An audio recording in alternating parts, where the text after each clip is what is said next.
Request చేస్తున్నాను.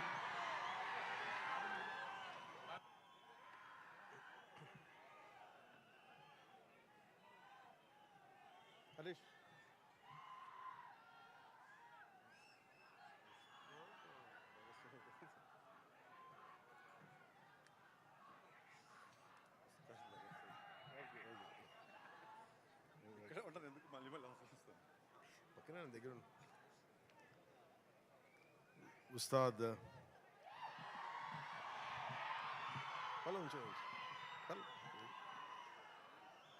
Ustaad Bhagat Singh pre release వేడుకలకి వచ్చిన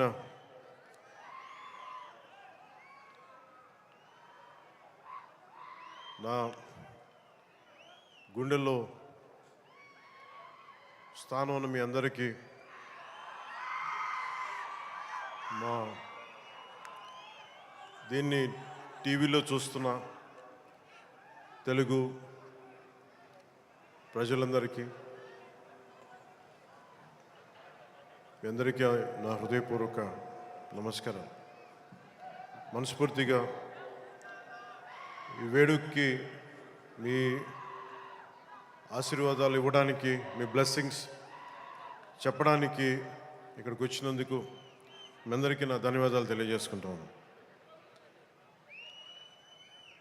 ఇందాక సుమా గారు మాట్లాడుతా గత కాలంలో కొన్ని ఏమన్నారండి మీరు ఇందాక సుమా గారు? అప్పట్లో లేదండి, అంటే మెల్లిగా నన్ను బీసీ ఎరాలోకి పెట్టేశారండి. ఈ మధ్యనే ఓజీ వచ్చిందని కూడా మీరు మర్చిపోయారు. సరే, అంటే నేను రెగ్యులర్గా సినిమాలు చేయకపోవడం వల్ల నన్ను ఇలా మీరు వెనక్కి నెట్టేయడం భావ్యం కాదని బల్లగుద్ది మరీ ఈ సందర్భంలో మీకు తెలియజేస్తాను. బాధ కలిగిస్తున్నాయి నాకు ఈ మాటలు.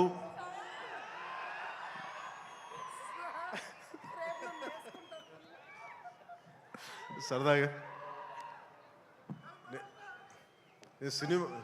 సినిమా నాకు చాలా ఇష్టమైంది. నాకు అన్నం పెట్టిన సినిమా, ఈరోజు ప్రజలకు సేవ చేసే గుర్తింపునిచ్చిన సినిమా. అందుకే నా నిర్మాతలు బాగుండాలని కోరుకుంటాను. సినిమా కోసం ఉత్సాహంతో వచ్చే నా అభిమానులు ఆనందం కలగాలని కోరుకుంటాను. ఎప్పుడు సినిమా ఎలా ఆడాలి, ఎంత బాగా ఆడాలి నాకు తెలియదు. ఎప్పుడు సినిమా రిలీజ్ అయినప్పుడు కలెక్షన్స్ ఎంత ఇప్పుడు అడగలేదు, నాకు తెలియదు ఆ సంగతి. అలాగే నాకు ఏ సినిమా బాగుండాలని కోరుకుంటాను. నేను ఎప్పుడు తెలుగు సినిమా, తమిళ సినిమా ఇలా చూడండి. నేను ఇండియన్ సినిమా అనుకుంటాను. ఎప్పుడు నేను భారతీయ చిత్ర పరిశ్రమ అనుకుంటాను తప్ప ఈ తెలుగు, తమిళ్ లేదంటే హిందీ ఇట్లా అనుకోని ఎప్పుడు. అలాంటి తెలుగు చిత్ర పరిశ్రమ ఈరోజు భారతదేశంలో ప్రపంచవ్యాప్తంగా అది ఆస్కర్ దాకెళ్ళి ఇది మన తెలుగు చిత్ర పరిశ్రమ తాలూకు గ్రేటెస్ట్ అచీవ్మెంట్ అది. అలాంటి తెలుగు చిత్ర పరిశ్రమలో నాకు చిన్నపాటి భాగస్వామ్యం ఉన్నందుకు చాలా ఆనందంగా ఉంటుంది. ఎప్పుడు నా నిర్మాతలు బాగుండాలని కోరుకుంటాను.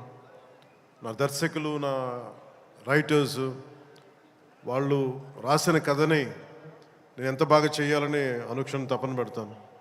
కానీ రిజల్ట్స్ ఎప్పుడు మన చేతిలో ఉండవు. ఒకసారి నేను ఎప్పుడు సినిమాలు నాకు పదే చాలా సందర్భాలు చెప్తూ ఉంటాను. నా వరకు ఒకే హీరో, అది మెగాస్టార్ చిరంజీవి గారు. సో ఎవరైనా నన్ను మెచ్చుకుంటా ఉంటే నాకు అంటే మన హరీష్ అన్నారు చిరంజీవి గారిని పిలవాలి అని నేను మాట్లాడుతాను, ఆయన ఫంక్షన్ పిలవాలి అది అంటే చెప్పాను, మీకు హీరో కావాలి అంటే నన్ను పిలవండి, మీకు తమ్ముడు కావాలంటే చిరంజీవి గారిని పిలవండి. చిరంజీవి గారు పక్కన ఉంటే ఏమైపోతుందంటే నేను హీరో అన్న సంగతి మర్చిపోతాను. నాకు ఏం మాట్లాడాలో కూడా తెలియదు నాకు ఒక్కసారి. అలాంటిది అన్నయ్య చిరంజీవి గారు మనస్ఫూర్తిగా ఈరోజు ఉస్తాద్ భగత్ సింగ్ ట్రైలర్ చూసి ఆయన ట్వీట్ చేసింది ఇందాకే చూపించారు. నాకు అన్నయ్య చిరంజీవి గారికి మనస్ఫూర్తిగా నా ధన్యవాదాలు తెలుపుతున్నాను. అలాగే మన రామ్ చరణ్ తను కూడా ట్వీట్ చేసినందుకు మనస్ఫూర్తిగా నా ధన్యవాదాలు తెలుపుతున్నాను. అలాగే పెద్ద దర్శకులు బుచ్చిబాబు గారు, పిఠాపురం నివాసి, సో వారికి కూడా మనస్ఫూర్తిగా నా ధన్యవాదాలు తెలుపుతాను.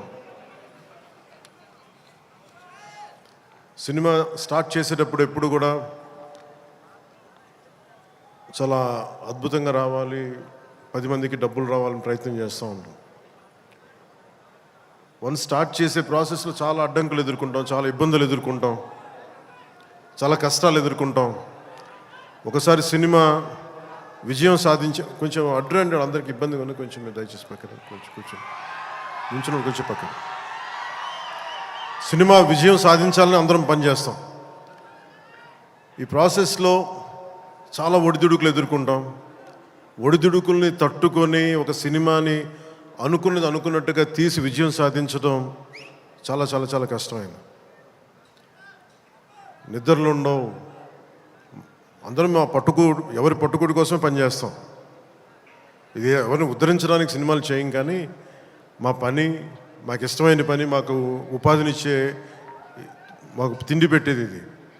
సో ఎవరం కూడా సినిమా పోవాలని ఎవరు, ఏ హీరో కాదు, ఏ హీరో కూడా ఎవరు చేయరు. అందరూ బాగుండాలని చేస్తారు, కానీ అన్నిసార్లు పరిస్థితులు అనుకూలించు. నాకు ఈ సినిమా ప్రారంభించినప్పుడు హరీష్ శంకర్ని దర్శకులుగా మన రవి గారు తీసుకొచ్చినప్పుడు గబ్బర్ సింగ్ తర్వాత మేము చేయలేకపోయాం. మేము కూర్చొని సినిమా లేట్ అయింది. ఇందాక తను చెప్పిన రీజన్స్ కూడా నేను ఒకసారి దర్శకుడు నమ్మానంటే నేను నమ్మేస్తాను. సినిమా ఇంకా ఎలా వస్తుందో నాకు తెలియదు, కానీ చాలా బ్లైండ్గా నమ్మేస్తాను. ఏం చేయమంటే చేస్తాను. సో తను అనుకున్న ఒక కథను తీసుకొచ్చారు. దాన్ని పూర్తి స్థాయిలో ముందుకు వెళ్ళలేకపోయాం. చిన్న కథ మారింది, మధ్యలో కోవిడ్ వచ్చింది. వీటన్నిటి మధ్య పాలిటిక్స్కి వెళ్ళాం. పాలిటిక్స్లో ఇప్పుడున్న పదవిని బాధ్యతలు తీసుకోవటం వల్ల వీటన్నిటి మధ్య ఎలా డేట్స్ ఇవ్వాలి అన్నీ కూర్చోబెట్టి నాకున్న ఈ విధులకి ఇబ్బంది కలగకుండా ఎలా చేయాలనేది రాత్రి పగలు కూర్చొని చాలా తక్కువ టైంలో చేశాను. ఈ సినిమా చూసిన తర్వాత నాకు ఒకటేమనిపించిందంటే, 48 రోజులు చేసావా హరీష్? ఒక 40-45 రోజుల్లోనే సినిమా ఫినిష్ చేశాను. మేజర్ సినిమా అంతా. అది కూడా కరెక్ట్గా చెప్పాలంటే రోజుకి నేను పొద్దున ఒక 2-3 గంటలు, సాయంత్రం ఒక 3 గంటలలో పనిచేశాను. కొన్నిసార్లు 5-6 గంటలు. అంటే నిజంగా ప్లాన్ చేస్తే నాకు సినిమాలు చేయొచ్చు అనే భరోసా ఇచ్చింది ఉస్తాద్ భగత్ సింగ్. తను హరీష్ అంత బాగా ప్లాన్ చేశాడు. అంటే ఒక దర్శకుడు చాలా బాగా చెయ్యాలి అంటే ఒక మైత్రి మూవీ మేకర్ సక్సెస్, వాళ్ళు తీస్తున్న వరుస విజయాలు కావచ్చు, పుష్ప కావచ్చు, రేపొద్దున్న పెద్ది కావచ్చు, అంతకుముందు తీసిన దూకుడు కూడా మీదే కదా, జనతా గ్యారేజ్ కానీ, శ్రీమంతుడు కానీ, సినిమాలు అంటే ఒక నిర్మాణ సంస్థకి ఇన్ని విజయాలు ఎందుకు వస్తాయి? అది కాకతాళీయంగానో చాలా యాక్సిడెంట్గా జరగవు. They must be great thought behind it, great effort behind it. అందుకని వీళ్ళకి విజయాలు వస్తున్నాయి అంటే వాళ్ళు ఎంత కష్టపడతారని నాకు ఈ సినిమా చూసాక నాకు అర్థమైంది. మనస్ఫూర్తిగా అలాంటి మైత్రి నిర్మాణ సంస్థలో నాకు అవకాశం వచ్చింది. మనస్ఫూర్తిగా వారికి నా ధన్యవాదాలు తెలియజేసుకున్నాను. సార్, నేను పాలిటిక్స్లో మాట్లాడలేకపోతున్నాను, కొంచెం భరించండి.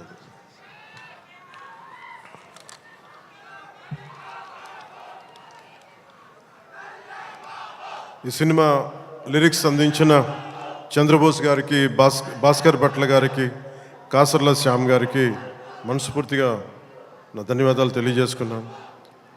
అలాగే పిఆర్ఓ లక్ష్మీ వేణుగోపాల్ గారికి, కాస్ట్యూమ్ డిజైనర్ నీతాలుల్లా గారికి, నా చేత డ్యాన్స్ చేయించిన నాకు ఇష్టమైన కొరియోగ్రాఫర్ దినేష్ మాస్టర్ గారికి. అంటే హరీష్ ఎలా చేస్తారంటే అసలు ఏం లేదు సార్, మీరు వచ్చి చూడండి, మీకు నచ్చితే చేయండి, అలాగా తీసుకెళ్ళి ఫైనల్ నా చేత మొత్తం తను అనుకున్న మూమెంట్స్ అన్నీ చేయించాడు నాకు. సో దానికి బలమైన మూమెంటం ఇచ్చింది దినేష్ మాస్టర్. అలాగే స్టంట్స్ రామ్ లక్ష్మణ్ గారు, రవి వర్మ గారికి, మైబమ్ నబకాంత్ గారికి, పృథ్వీ జీవన్ గారికి నా మనస్ఫూర్తిగా నా అభినందనలు తెలియజేసుకున్నాను.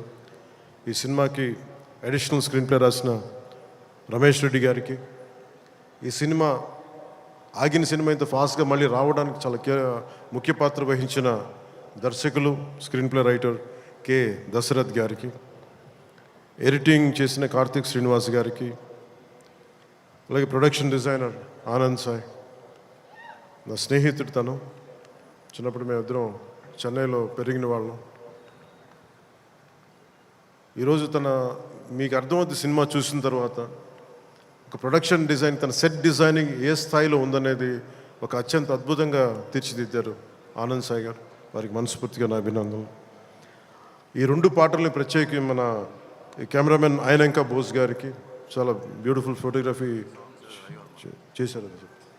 అలాగే ఈ 2 పాటల్ని, ఇప్పుడు కనిపించే 2 పాటల్ని రవి వర్మన్ గారు చేశారు. వారికి కూడా వారి అద్భుతమైన ఫోటోగ్రఫీ, వారికి కూడా నా అభినందనలు తెలియజేస్తాను. దేవిశ్రీ లేకుండా, దేవిప్రసాద్ లేకుండా సినిమాకి ఈ స్థాయి ఊపొచ్చుండేది కాదు. ఆయన సంగీతం దేశం మొత్తం అందరినీ ఊపుతూ ఉంటుంది. అలాగే దేవిప్రసాద్ గారి మొదటి ప్రైవేట్ ఆల్బమ్, ఫస్ట్ టైం సినిమాలోకి రాకముందు వీడియో ఆల్బమ్, మ్యూజిక్ ఆల్బమ్ని నేనే రిలీజ్ చేశాను. అప్పుడు నా మొదటి 2-3 సినిమాల మధ్యలో ఆయన అసోసియేషన్ లాగా కంటిన్యూ అవటం మనస్ఫూర్తిగా వారికి నా అభినందనలు తెలియజేస్తున్నాను. అలాగే background score, OG background score తోటి, సాంగ్స్ తోటి ఇచ్చిన తమన్కి చాలా తక్కువ సమయంలో దేవి గారు బిజీగా ఉండటం వల్ల ఆ బాధ్యతల్ని, ఆ బరువుని భుజం మీద వేసుకుని తమన్ గారికి మనస్ఫూర్తిగా నా ధన్యవాదాలు తెలుపుకుంటా ఉన్నాను. ఎగ్జిక్యూటివ్ ప్రొడ్యూసర్ రావిపాటి చంద్రశేఖర్ గారికి, దినేష్ గారికి, అలాగే సిఇఓ చెర్రీ గారికి మనస్ఫూర్తిగా నా ధన్యవాదాలు తెలుపుకుంటున్నాను. శ్రీలీల గారికి నిన్న సరదాగా అన్నాను, కానీ డ్యాన్స్ ఆవిడ చేయకూడదని సరదాగా అన్నాను, కానీ యాక్చువల్గా she's a brilliant performer, brilliant dancer. అయితే నాకు ఈ కథ, ఆ చిత్రం, ఆ పర్టికులర్ సాంగ్లో ఏంటంటే తనకి డిఫరెంట్ క్యారెక్టర్ని చాలా బాగా మలిచారు మన హరిశంకర్ గారు. అందుకని తనకి ఈ సినిమాలో డ్యాన్స్ తక్కువ ఉన్నా కానీ తన పెర్ఫార్మెన్స్ చాలా చాలా అద్భుతంగా చేశారు శ్రీలీల గారు. It's very brilliant performance. ఒక నోస్టాలజిక్ ఫీలింగ్ ఏదో వస్తుంది అనుకుంటాను. ఆ పర్టికులర్ సాంగ్ ఏదో ఒక పర్టికులర్ నేపథ్యంలో సంగీతాన్ని వాడారు మన హరిశంకర్ గారు. దాంట్లో శ్రీలీల గారు చేసింది కానీ తన క్యారెక్టరైజేషన్, నాకు తెలిసి ఇప్పుడు దాకా శ్రీలీల గారు చేసిన క్యారెక్టర్స్లో చాలా గుర్తుండిపోయే పాత్ర ఉంటుందని నేను మనస్ఫూర్తిగా నాకైతే నేను మన డబ్బింగ్ చెప్తున్నప్పుడు నాకు అది అనిపించింది. She has done a great performance and great job. రాశి కన్న గారు కథ వినకుండా కేవలం నేను యాక్ట్ చేస్తున్నాను, నా పక్కన యాక్ట్ చేయాలి అని చెప్పి పెద్ద మనసుతోటి కథ కూడా వినకుండా స్ట్రైట్గా సెట్కి వచ్చి ఆ రోజు నాతో మా చెప్పారు, మీ కథ కూడా వినలేదు, మీతో యాక్ట్ చేయాలని దీంతో వచ్చేసానని చెప్తే రాశికన్న గారికి కూడా మనస్ఫూర్తిగా నా ధన్యవాదాలు, అభినందనలు తెలుపుకుంటున్నాం. She has done a fabulous job, brilliant job. అలాగే ఈ సినిమాకి 2 ముఖ్య పాత్రధారులు, ఒకళ్ళు కేఎస్ రవికుమార్ గారు తమిళనాడు తమిళ ఫిల్మ్ ఇండస్ట్రీ నుంచి, అలాగే పార్థిబన్ గారు. అలా కేఎస్ రవికుమార్ గారికి మన రజనీకాంత్ గారితో, కమల్ హాసన్ గారితో చాలా సినిమాలు చేసిన వ్యక్తి, దర్శకులు వాళ్ళిద్దరు. కేఎస్ రవికుమార్ గారు, వారికి కూడా నా ధన్యవాదాలు తెలియజేస్తా ఉన్నాను. ఎస్పెషల్లీ పార్థిబన్ గారికి నాకు చాలా ఇష్టమైన వ్యక్తి. నేను చెన్నైలో ఉన్నప్పుడు ఆయన పుదీపాదే అని చెప్పి మొదటి సినిమా ఆయన డైరెక్ట్ చేసి ఆయనే హీరోగా యాక్ట్ చేశారు, సీత గారి హీరోయిన్. నేను వెళ్ళి మెడ్రాస్, ఐ థింక్ ఇక్కడ ఉదయం థియేటర్ అనుకుంటా, నేను నా ఫ్రెండ్ ఆనంద్ సాయి మేమిద్దరం వెళ్ళి ఆ సినిమా చూసాం. ఫస్ట్ సినిమా సంవత్సరం ఆడింది, అది ఒక సంవత్సరం అంత బ్రిలియంట్ ఫిల్మ్ చేశారు. తర్వాత తెలుగులో కూడా చేసినట్టు ఆ cinema. Such a brilliant director, brilliant screen play writer, అసలు ఆయన మోటివేషనల్ స్పీకర్ కూడా ఆయన. అలాంటి పార్థిబన్ గారి సినిమాలో చాలా అంటాగనిస్ట్గా నటించడం మనస్ఫూర్తిగా వారికి బ్రిలియంట్ పెర్ఫార్మెన్స్ బై పార్థిబన్ గారు, వారికి నా ధన్యవాదాలు తెలియజేసుకుంటున్నాను. కొన్ని గౌతమి గారికి తల్లి పాత్ర చేసిన సత్యం రాజేష్ గారికి, ప్రవీణ్ గారికి, ప్రభాస్ సీను గారికి, కేజీఎఫ్ అవినాష్ గారికి, కిల్లి క్రాంతి గారికి, రావు రమేష్ గారికి, రమేష్ రెడ్డి గారికి, మాగంటి శ్రీనాథ్ గారికి, మీర్ సర్వ టెంపర్ వంశీ గారికి, అలాగే నా చిన్నప్పుడు పాత్ర చేసిన పుష్కర్ గారికి మనస్ఫూర్తిగా నా అభినందనలు, నా ధన్యవాదాలు తెలియజేసుకున్నాను. నవీన్ గారికి గబ్బర్ సింగ్ చూసినప్పుడు యుఎస్లో ఆయన మొదటి డిస్ట్రిబ్యూటర్గా ఉండేవారు. చాలా సందర్భాల్లో కలిసినప్పుడు నాతో మీతో ఒకసారి సినిమా చేయాలి, అలాంటి గబ్బర్ సింగ్ లాంటి విజయం ఉండే సినిమా మీకు చేయాలని కోరికని ఒక 7-8 ఇయర్స్గా, ఆల్మోస్ట్ 10 ఇయర్స్గా అడుగుతూ ఉన్నారు. అది ఈరోజు ఉస్తాద్ భగత్ సింగ్ ద్వారా తీరుతుందని మనస్ఫూర్తిగా నేను ఆశిస్తున్నాను. అలాగే రవి గారికి కూడా నా బెస్ట్ విషెస్ తెలియజేస్తా ఉన్నా. ఈ సినిమా ఈరోజు ఇంత బాగా వచ్చిన సినిమా అంటే ఒకడే కారణం. దీనికి మీలో ఒకటి దర్శకుడైతే ఎలా ఉంటుందో అది హరీష్ శంకర్.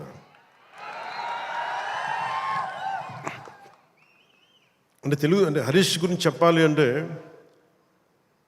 తెలుగు చిత్ర పరిశ్రమకి ప్రాంతీయత, కులాలు ఇవే ఉండవు. ఈరోజు మన తెలంగాణ నేల నుంచి వచ్చినవాడు, కరీంనగర్ నుంచి వచ్చినాడు. అది సినిమాని మనకి దీనికి ఎల్లలు ఉండవు, హద్దులు ఉండవు. దీనికి ఆ సినిమానా ఈ సినిమానా అని కాదు, ఇది మన సినిమా. ఇది మన దేశపు సినిమా, మన నేల సినిమా, మన నేల నుంచి పుట్టిన దర్శకుడు. ఇలాంటి అద్భుతమైన దర్శకుడు నన్ను ఇలా చూడాలని చెప్పేసి ఊహించుకొని ఇలా కావాలని చెప్పి తపన పడి, నాకు హార్స్ రైడింగ్ నాకు రాదు. నాకు గబ్బర్ సింగ్ షూటింగ్ టైంలో నాకు తీసుకెళ్ళి మన గుజరాత్లో తీసుకెళ్ళి గుర్రం తీసుకొచ్చారు. దేనికన్నా నేను మామూలుగా నడిచి వస్తే ఈ విలన్స్ని కొట్టచ్చామనుకుంటే, లేదు గుర్రం మీద రావాలని అంటారు. నాకు అప్పటిదాకా హార్స్ రైడింగ్ తెలియదు. నాకు గుర్రం పట్టుకొని నడవడం అలవాటు, కానీ హార్స్ రైడింగ్ తెలియదు. కానీ మనోడు అడిగాడు కదా, చేసేద్దామని చెప్పి గుర్రం మీద ఎక్కి దాని చెవిలో ఒకటే చెప్పాను, నన్ను జాగ్రత్తగా తీసుకెళ్ళి వదలని గుర్రంతో ఒక్కొక్క మాట చెప్పాను. అది మిరాక్యులస్గా నన్ను తీసుకెళ్ళింది. అంటే నన్ను ఎందుకు చెప్తున్నాను, ఇది మనిషి నన్ను ఎంత కోరుకున్నాడో నన్ను చాలా ఆశిస్తాడు. నేను ఏదైనా నేర్చుకోవడానికి సంసిద్ధతో ఉంటాను తప్ప అన్నీ ఒకటికి అన్ని అద్భుతాలు, అన్ని క్వాలిటీస్ ఎలా ఉంటాయి, అన్ని టాలెంట్స్ ఒక మనిషిలో ఉండవు కదా. కానీ ఒకసారి సినిమాకి ఏంటంటే స్పాంటేనియస్గా అన్నీ నేర్చుకోవాల్సి వస్తుంది ఒకసారి. సో అలాంటి స్పాంటేనిటీ ఒక యాక్టర్కి రావాలి అంటే ఆ డైరెక్టర్ కానీ రైటర్ కానీ ఎంత ప్యాషనేట్ వ్యక్తులు అయితే తప్ప మనం చేయలేం, పుష్ చేస్తారు అట్లా. సో అలాంటి అద్భుతమైన దర్శకుడు ఈరోజు హరీష్ శంకర్ ఈ సినిమాకి పడ్డ తపన కానీ, రహీం బాబులు డైరెక్షన్ టీం పడ్డ తపన కానీ, ఎడిటింగ్ టీం పడుతున్న శ్రమ కానీ, మ్యూజిక్ టీం పడుతున్న శ్రమ కానీ, వీటన్నిటినీ ఒక క్యాప్టెన్గా, ఒక షిప్ క్యాప్టెన్గా తను ముందుకు తీసుకెళ్లే విధానం హరీష్ శంకర్కి మనస్ఫూర్తిగా నేను నా అభినందనలకు మించి వీటన్ని నా గుండెల్లోంచి నా ప్రేమపూర్వకంగా తెలియజేస్తాను. Hats off to Harish, you have done a brilliant job and wonderful job. Harish శంకర్కి మనం చెప్తా ఉన్నాను, చాలా కమిటెడ్ వ్యక్తి. నేను ఒకటేం చెప్తుంటే అనవసరమైన కాంట్రవర్సీస్కి వెళ్ళగా బాబు నువ్వు వదిలేసి అని చెప్తా ఉంటాను. ఏంటంటే ఇందాక అన్నాను కదా, మన సుమా గారు అడిగితే ఆ ఇచ్చి పడేసే గోత్రం నాది కదా హరీష్. నేను తీసుకుంటాను, దెబ్బలు తీసుకుంటాను, మావాడు తీసుకోడు, ఇచ్చేస్తాడు తిరిగి.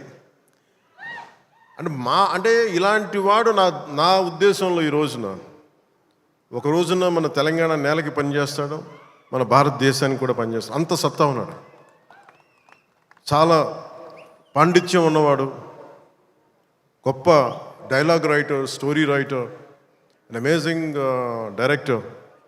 అలాంటి డైరెక్టర్ నన్ను ఊహించుకొని నేను చాలా చేయలేను, నేను ఊహించుకోలేను నేను నా గురించి.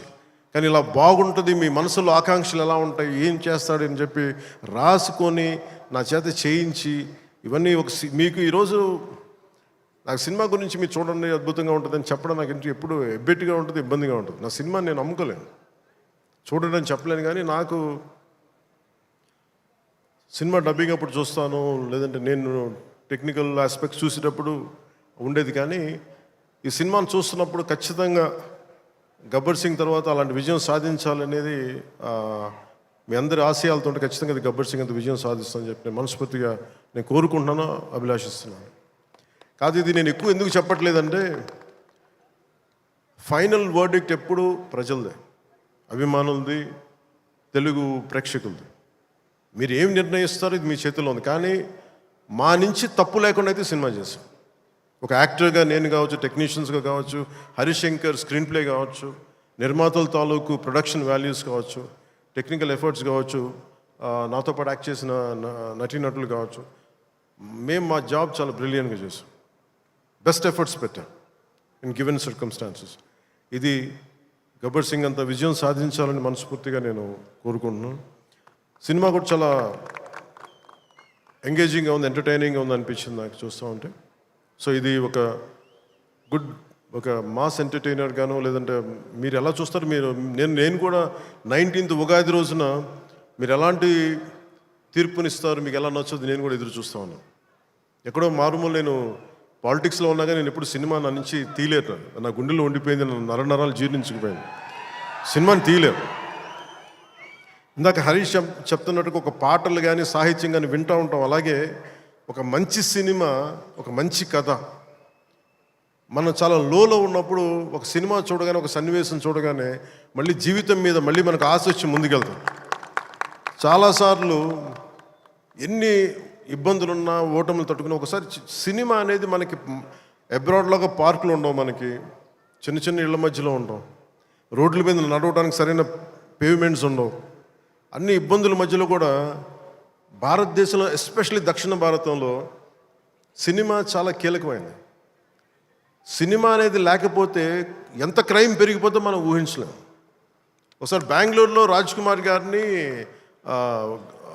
వీరప్పన్ ఆయన కిడ్నాప్ చేసినప్పుడు, this is observation by Karnataka police, సడన్గా స్పైక్ అయిందండి క్రైమ్. సినిమాలన్నీ 100 రోజులు పైన బంద్ చేసేటప్పటికి. మీరు సినిమాల్లో నిజంగా కొన్ని ఇబ్బందులు ఉంటాయి, ఒకసారి మరి ఎక్కువ మంది గుమిగూడవచ్చు, ఇవన్నీ ఉంటాయి, కానీ సినిమాని తెలుగు ప్రేక్షకుల నుంచి కానీ భారతదేశం నుంచి కానీ తీయలేం. Entertainment is the soul of this nation. అది మన సంస్కృతాలకు మూలాలు ఇవన్నీ. అందుకని ఈ సినిమాని తీసేయలేం మన జీవితాల్లో నుంచి. అలాగే నాకు ఎప్పుడు ఏ హీరో విజయం మీద నాకు ఎప్పుడు ఇన్సెక్యూరిటీ ఉండదు. అందరూ బాగుండాలని కోరుకుంటాను. సర్వే జనం సుఖినో భవంతంటే నేను ఒక్కనే బాగుండాలి, మిగతా వాళ్ళు పోవాలి మనం కాదు, అందరూ బాగుండాలని కోరుకుంటాను. అలాగే నేను చాలా పర్యాలు చెప్తూ ఉంటాను. ఇప్పుడు ఉదాహరణకి నేను టుడే ఈ మన ఏపీ గవర్నమెంట్కి సంబంధించి టికెట్స్ ఇవన్నీ అడుగుతూ ఉంటే నేను అది ఒకటే అనుకుంటాను. First of all ticket hikes ఇవన్నీ ఏంటి, ఇట్ ఈస్ అబౌట్ ఎవరిని ఎక్స్ప్లాయిట్ చేయడం కాదు కదా. Cinema is not a compulsory మన గన్ పాయింట్లు పెట్టి మీరు చూడాలని అనుకో, మన చాయిస్ ఉంది. ఈరోజు నెట్ఫ్లిక్స్ ఉంది, ఈరోజు మనకి అమెజాన్ కావచ్చు, దర్ మల్టిపుల్ ఓటీటీ ప్లాట్ఫామ్స్ ఉన్నాయి. ఫస్ట్ డే వెళ్ళి చూడాలనుకోవటంలో కూర్చోబెట్టి ఇంత ఖర్చు పెట్టుంటారు. దీనికి ఒకసారి నన్ను అడుగుతూ ఉంటాను. నా సినిమాలకి నేను ఇంకా తక్కువ రేట్లు ఇచ్చుకున్నాను, కానీ మిగతా హీరోల సినిమాలకి నేను ఎక్కువ రేట్లు ఇచ్చిన చెప్పి తెలియజేసాను. నా దగ్గరికి వస్తారు, అస్సలు నాకు సంబంధం లేదు, నేను ఏదైనా ఉంటే నేను ఒకటే అడుగుతాను. ఆంధ్రప్రదేశ్కి ఏదైనా సినిమాలు వచ్చి మిగతా హీరోలు నిర్మాతలు వచ్చినప్పుడు నేను ఒకటే అడుగుతాను, మీరెవ్వరూని దేహి అనకండి దయచేసి. మీరు దేహి అంటూ నాకు మీరు ఎంత కష్టపడి తీస్తారో నాకు తెలుసు. పైగా మీరు పెంచిన ప్రతి రూపాయిలో యు పే 18% జిఎస్టీకి వెళ్తుంది. వదిలేస్తే ఎవరో బ్లాక్లో టికెట్లు అమ్ముకొని మళ్ళీ అది క్యాష్గా వెళ్ళిపోద్ది. అది గవర్నమెంట్కి రెవెన్యూ కాదు, ఎవరికి. అందుకని చెప్పి దీన్ని బేస్ చేసుకొని నేను ఆంధ్రప్రదేశ్కి ప్రత్యేకించి అది ప్రభుత్వం, ఎన్డీఏ ప్రభుత్వం కాబట్టి నేను మనస్ఫూర్తిగా ఇర్రెస్పెక్ట్ ఆఫ్ హీరో, పుష్ప కావచ్చు, లేదంటే మన జూనియర్ ఎన్టీఆర్ గారు కావచ్చు, మహేష్ గారిది కావచ్చు. మహేష్ గారు వచ్చిన రిలీజ్ అయిందో లేదో తెలియదు కానీ నాకు ఈ మధ్యకాలంలో ఏ సినిమా వచ్చినా కానీ, ఇంక్లూడింగ్ కల్కి ప్రభాస్ గారి కావచ్చు, ఇంక్లూడింగ్ మన కాంతారా కూడా, కర్ణాటకలో తెలుగు సినిమా పోస్టర్లు కూడా పడకూడదు అని అన్నా కానీ నేను కాంతారకి ఆ వివక్ష చూపించలేదు. అదే మనది భారతదేశపు సినిమా, అది ఎక్కడైనా ఆడాలి. ఇది ఇది ఇది మన ఒక్కరిది కాదు, ఇది మన అందరం బాగుండాలని కోరుకుంటాం. సో అలాంటిది ఈ సినిమా, ఈ కలెక్షన్స్ ఇవన్నీ ఏంటంటే నాకు ఆ పిచ్చి లేదు. నాకు నా సినిమా పిచ్చి కలెక్షన్ ఏముంటుందని అన్నిటిని దాటి అలా ఏమి ఉండదు. ఏంటంటే సినిమా బాగుంటే ప్రేక్షకులే 10 సార్లు చూస్తారు, 100 సార్లు చూస్తారు. మన చేతిలో ఉన్నది పని చేయడం. సో తెలుగు సినిమా అనేది ఇర్రెస్పెక్టివ్, మనం ఈ ఫ్యాన్ వార్డ్స్ ఇవన్నీ చూస్తూ ఉంటాను. నాకు చాలా చాలా మీరందరూ ఏకాభిప్రాయం అంటే మీకు ఒక డెఫినెట్గా మన ఇంకొక హీరో మనకి ఇష్టం, అది చూడాలి. కానీ అబ్యూజివ్గా ఉండిపోవటం, ఆన్లైన్ వార్డ్స్ అబ్యూజివ్గా అయిపోవటం, ఇది ఒక రైట్ వాతావరణం అనిపించదు నాకు. నేను పర్సనల్గా చెప్తాను కదా, మీ బీయింగ్ ఏ హీరో నేను చెప్తాను కదా, అందరి హీరోల అభిమానులు నేను చాలా గౌరవిస్తాను. ఎందుకంటే నాకు ఏ హీరోతో నాకు విభేదాలు లేవు. నాకు ఏ హీరో సాధించిన విజయం మీద నాకు చిన్నపట్ల ఇది కూడా ఉండదు. నాకు అందరూ బాగుండాలి, మనస్ఫూర్తిగా మీరు విజయం సాధించాలి. ఎందుకంటే నేను ఒక్కడిని అన్ని సినిమాలు చాలా ఈరోజు కాదు, అనేక సందర్భాల్లో చెప్పాను. నేను చేస్తే మహా చేసే సంవత్సరానికి ఒక సినిమాను 2 సినిమాలు చేస్తాను, నిజంగా హీరోగా ఫుల్ ఫ్లెడ్జ్గా ఉన్నా. కానీ ఇప్పుడు ఆ పరిస్థితి కూడా లేదు. అలాంటిది ఇన్ని థియేటర్లు ఇంత ఇన్వెస్ట్మెంట్ రావాలి అంటే 100 సినిమాలు వస్తే తప్ప నిజంగా అక్కడ థియేటర్లను పోషింపలేదు. దానికి తద్వారా ఉపాధి ఉంటుంది అందరికీ. అందుకని సినిమాలు బాగుండాలి, అందరూ చూడాలని కోరుకుంటాను తప్ప దాంట్లో మన సినిమా కూడా ఆడాలని నేను కోరుకుంటాను. ఒక హీరోగా నా ఒక ధర్మం, నా ప్రొడ్యూసర్స్ బాగుండాలని కోరుకుంటాను. నా సినిమాకి నేను చాలా లో టైంలో ఉన్నప్పుడు భీమ్లా నాయక్ అనే సినిమాకి మీరు నిలబడిన విధానం నేను మర్చిపోలేను నా అభిమానులకి. ఒకసారి అనుకుంటా, నేను మీరు కనుక లేకపోతే పవన్ కళ్యాణ్ అనేవాడు లేడు.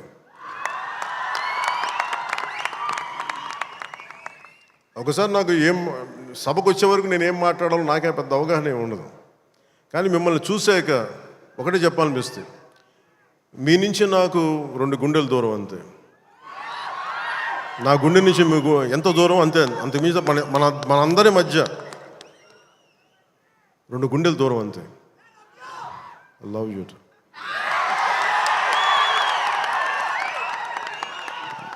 నేను సినిమా చేసినప్పుడు ఒకటే కోరుకుంటా, మీకు పవన్ కళ్యాణ్ సినిమా చూసినప్పుడు ఎలా ఉండాలి అని కోరుకుంటానంటే ఎంటర్టైన్మెంట్ ఉండాలి. ఆర్ట్ సినిమాలో ఉండకూడదు, కొంచెం ఎంటర్టైన్మెంట్ ఉండాలి, చిన్న ఉత్సాహం రావాలి, చిన్నపాటి సామాజిక అవగాహన స్పృహ ఉండాలి, దేశం మీద చిన్నపాటి భక్తి ఉండాలి, భక్తి పెంపొందించేలా ఉండాలి.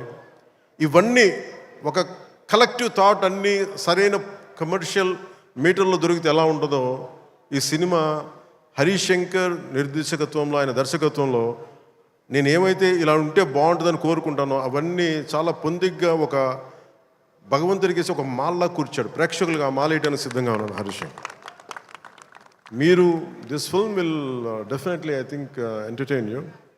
అంటే నాకేంటంటే డికేడ్స్ నుంచి లాస్ట్ 2.5 డికేడ్స్ నుంచి నాకు ఏ సినిమా చెప్పుకోవడం నాకు తెలియదు. తొలి ప్రేమ కూడా ఆడినప్పుడు, నా ఫస్ట్ సినిమా ఆడినప్పుడు కూడా అంటే మేబీ నా 3rd, 4th సినిమా నాకు తెలియదు అది ఎంత హిట్ అయిందని కూడా తెలియదు. అలాగే మన ఓజీ హిట్ అయినప్పుడు కూడా నాకు తెలియదు. అంటే నాకేమనుకుంటానంటే మన పని అయిపోయింది కదా, మీరు చొక్కాలు చించుకుంటారా, థియేటర్లో ఏం చేస్తారో నాకు తెలియదు నాకు. అలాగే ఈ సినిమా మీకు అత్యంత అద్భుతమైన వినోదం ఇవ్వాలి, మీకు జోష్నివ్వాలని మనస్ఫూర్తిగా కోరుకుంటూ మీ అందరికీ మరోమారు ఒకటి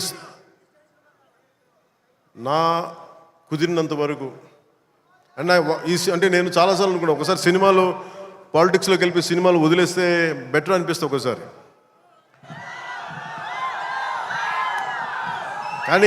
కానీ ఏమనిపిస్తుంది అంటే దానికి రీజన్ ఏంటంటే కనీసం నన్ను చాలామంది మాట్లాడుతూ ఉంటారు, కొంతమంది నేనంటే పడని రాజకీయాలు ఉండే వ్యక్తులు కొంతమంది. నాకేమనిపిస్తుందంటే అలాగే నాకేమనిపిస్తుందంటే రాజకీయాలు ఉండే వాళ్ళందరికీ కాంట్రాక్టులు చేసుకుంటారు, వాళ్ళందరికీ వ్యాపారాలు ఉన్నాయి. నాకు సినిమా ఉంది, కాకపోతే నేను కూర్చోబెట్టి మొత్తం పనులు అన్నీ వదిలేసి బాధ్యతలు వదిలేసి నేను సినిమాలు చేయట్లా. కనీసం ప్రతి మనిషికి 8 hours డ్యూటీ చేయాలి, అది కనీసం బేసిక్ రూల్ అది 8 hours. అలాంటిది నేను 16 గంటలు పనిచేస్తాను, 14 గంటలు పనిచేస్తాను. ఒక 3-4 గంటలు ఇలాంటి సమయంలో కుదిరితే అన్నీ కరెక్ట్గా పెట్టుకొని నా సమయాన్ని నిజంగా దృష్టిని దాని తాలూకు విలువను గుర్తించి సరిగ్గా ప్లాన్ చేసుకుంటే మన ఉస్తాద్ భగత్ సింగ్ లాగా ఎలా ప్లాన్ చేయగలం హరీష్ చూపించారు అది. సో నాకు దాన్ని బట్టి సినిమాలో మనం చేయొచ్చు అనే ఒక చిన్నపాటి ఆశ అయితే కలిగింది. అంటే ఆశ కంటే కూడా చెప్పాలంటే ఒక ధైర్యం వచ్చింది. సో నెక్స్ట్ టైం ఎవరైనా సినిమా చేయాలి నా దగ్గరికి వచ్చినప్పుడు హరీష్ శంకర్ గారికి మైత్రి మూవీస్కి నేను పంపిస్తాను. వాళ్ళు ఎలా ప్లాన్ చేశారు, ఎలా అత్యంత తక్కువ టైంలో, అంటే నేను వాళ్ళకి అర్థమయ్యేది కాదు, ఎప్పుడు నేను ఆంధ్రాలో ఉన్నాను ఎప్పుడు ఇక్కడ ఉన్నాను అర్థమయ్యేది కాదు ఎవరికి. ఎందుకంటే నేను కరెక్ట్గా అక్కడికి వెళ్ళి 8 గంటలు పనిచేసేవాడిని, 9 గంటలు ఉండేవాడిని, ఒకసారి 12 గంటలు ఉండేవాడిని. వచ్చి నైట్ అంతా కూర్చొని 2 దాకా చేసేవాడిని ఇక్కడ. ఇవన్నీ చేయగలిగానంటే ఇది బేసికలీ నా కాలం తాలూకు విలువను అర్థం చేసుకొని దాన్ని ముందుకు తీసుకెళ్ళినందుకు మనస్ఫూర్తిగా నిర్మాతలు రవి గారికి, నవీన్ గారికి, ప్రతి ఒక్కరికి నా ధన్యవాదాలు తెలుపుకుంటాను. ఇది మీరు ఇచ్చిన ఈ జోష్ కానీ ఈ అవకాశం కానీ నేను మర్చిపోలేను. మీరు అలాగే విదేశాల్లో ఉన్న తెలుగు ప్రేక్షకులందరికీ, అభిమానులందరికీ, నా అభిమానులందరికీ మనస్ఫూర్తిగా ధన్యవాదాలు తెలుపుకుంటూ ఈ సినిమా అద్భుతమైన విజయం సాధించాలి, మీ అందరికీ ఆనందం పంచాలి మనస్ఫూర్తిగా కోరుకుంటూ నా తోటి నటీనటులందరికీ, టెక్నీషియన్స్ అందరికీ, హరీష్ శంకర్ గారికి, నిర్మాతల ద్వయానికి, ప్రతి ఒక్కరికి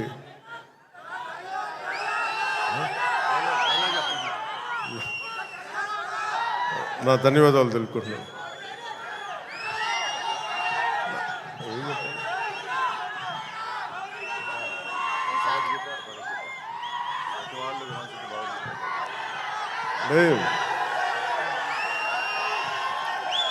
అదే నా భయం ఏంటంటే సినిమాలో చెప్పేస్తాను కానీ అది భగవద్గీత, ఇది భగవద్గీత అని. నా భయం ఏంటని చెప్తాను. నేను చాలా దైవభక్తుడిని. నాకు భయం ఇవన్నీ సినిమాల వరకు మనోడు నెట్టేసి చెప్పించేశాడు కానీ ఇవన్నీ సినిమాల్లో అంటే ఇలా ఇలా చెప్పడానికి చాలా భయం వేస్తుంది.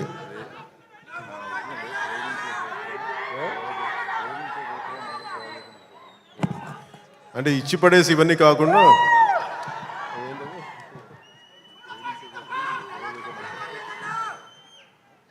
అంటే ఆ డైలాగ్ చెప్పిన ఒకసారి, నువ్వు ఏ రాసో చెప్పు.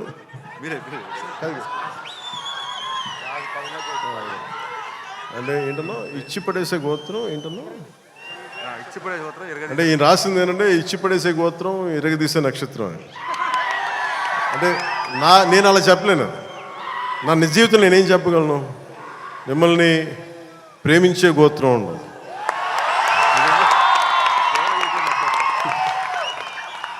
ఇది నేను ఎలా చెప్పగలంటే మిమ్మల్ని ప్రేమించే గోత్రం, సేవ చేసే నక్షత్రం.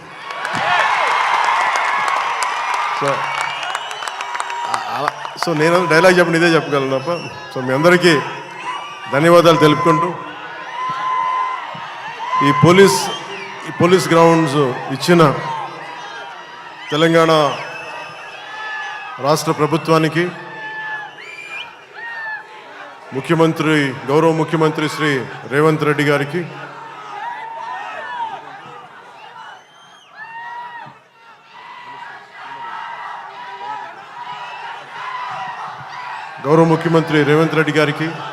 సినిమాటోగ్రఫీ మినిస్టర్ కోమటిరెడ్డి గారికి, తెలంగాణ రాష్ట్ర డీజీపీ గారికి, కమిషనర్ గారికి, సజ్జనార్ గారికి, పోలీస్ గ్రౌండ్స్ ఇచ్చిన పోలీస్ అధికార యంత్రాంగానికి, ఇక్కడ రక్షణకు వచ్చిన పోలీస్ కానిస్టేబుల్స్ అందరికీ, అధికారులందరికీ మరోమారు ధన్యవాదాలు తెలుపుకుంటూ ఈ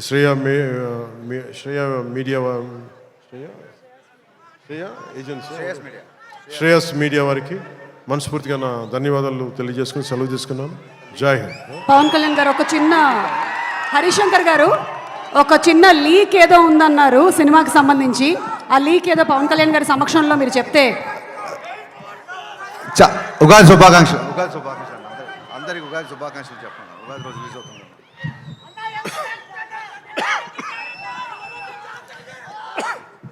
మీరు ఆరోగ్యం జాగ్రత్తని దగ్గు తెప్పించండి.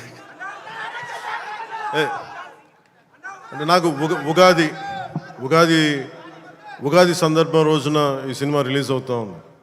సో మీ అందరికీ మన తెలుగు రాష్ట్రాల్లో ఉన్న ప్రజలందరికీ, అలాగే భారతదేశంలో ఉగాది జరుపుకున్న ప్రతి ఒక్కరికి ఉగాది శుభాకాంక్షలు తెలియజేసుకున్నాను. Love you. అలాగే ఉగాది, రంజాన్ రెండు కలిసి వచ్చినాయి ఈసారి. అందుకని పక్కన వచ్చిన పక్క రోజులు. అలాగే రంజాన్ శుభాకాంక్షలు కూడా మనస్ఫూర్తిగా తెలియజేసుకున్నాను.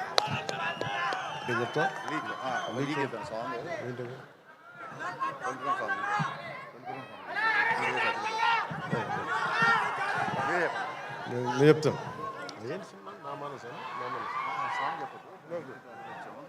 ఫస్ట్ నా సినిమా నా పార్టీ అంటే ఇది లీక్ ఇవన్నీ అటువంటి సినిమాలో ఏం పెట్టారని ఇందాక శ్రీలీల గారు డ్యాన్స్ లేదు అంటే నాకు డ్యాన్స్కి మించిన సాంగ్ ఒకటి చేశారు ఆవిడ. So very beautiful song. అది మీకు తిరిగి ఒక ఇందాక సుమా గారు చెప్పినట్టుగా చాలా దశాబ్దాల క్రితం అప్పుడెప్పుడో నేను చాలా సినిమాలు చేస్తున్నప్పుడు